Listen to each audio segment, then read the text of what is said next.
ng Paris today. Masarap siya. Hindi ko alam kung Paris Retiro or ano yung motif niya. Iba yung ano niya.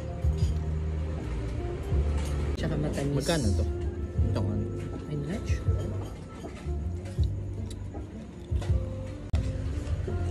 Suka? Masarap na suka. Saan tayo next? Ay, ang sarap. Wait lang, hubusin mo. Hubusin mo muna yung kinakain mo.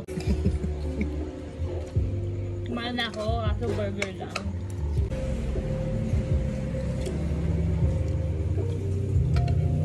Unlimited yung ano.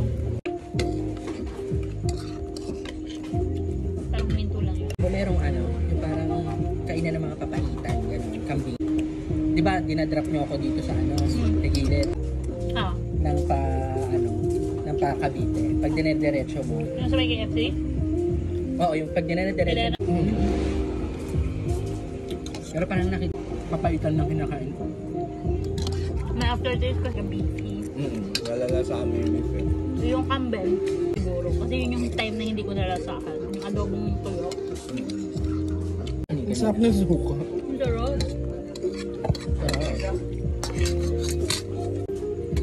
Sarap kasi siya.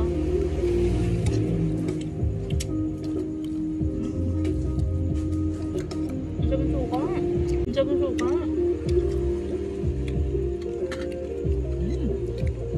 Uwi ko yung bote na yan. Sorry. Ang sarap eh.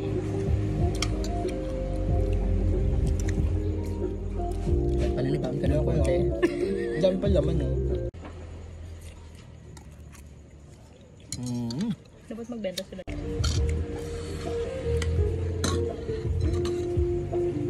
Kuha ka suka. Adi ko ka suka. Dito na hati, dito na. Guys, nandito kami sa Dungalo.